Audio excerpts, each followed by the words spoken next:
Alors qui je suis? Je m'appelle Madina Guissé. Sur les réseaux sociaux, je suis connue sous le nom de la Comtesse d'Aventure.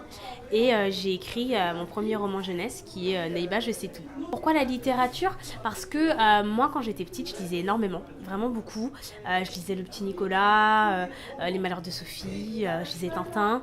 Et le problème, c'est que ces personnages-là, aussi passionnants peuvent-ils être, eh ben, c'est des personnages qui ne me ressemblent pas. Donc moi, d'ailleurs, en termes de développement personnel, ça m'a vraiment posé des problèmes. Et ça m'a posé des questions parce que je voulais être Sophie, mais j'avais ni son prénom, ni ses cheveux, ni sa vie. Et en grandissant, on se rend bien compte que ces héros-là, ça peut nous handicaper de ne pas leur ressembler, en fait.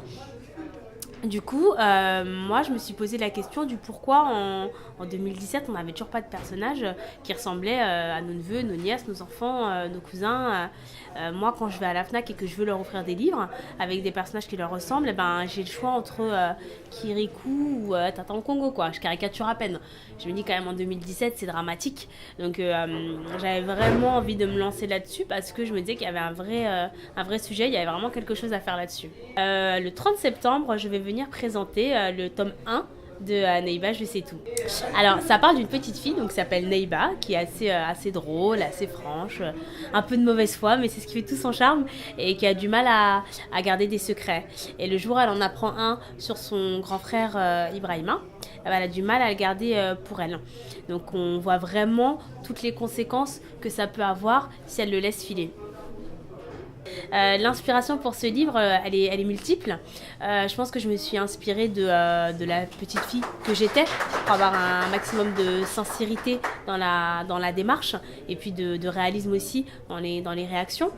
Je pense que mon inspiration, elle est aussi venue justement des livres que j'ai aimé lire parce que je me suis dit, essaye de te replonger dedans pour voir justement qu'est-ce que tu aimais dans ces livres-là et puis qu'est-ce que toi tu aimerais retranscrire.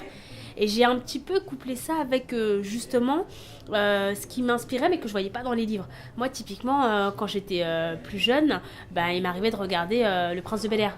Pourquoi? Parce que justement c'était un humour qui me ressemblait et qu'il y avait des gens qui me ressemblaient. Donc moi je me suis inspirée de ces deux choses-là pour pouvoir vraiment créer un livre qui réunissait les deux, c'est-à-dire vraiment une belle écriture et une belle plume comme j'ai pu en lire en étant plus jeune, avec un humour, un univers, des personnages qui ressemblent au mieux à la jeunesse française d'aujourd'hui en fait. Rendez-vous le 30 septembre à la librairie Littérature.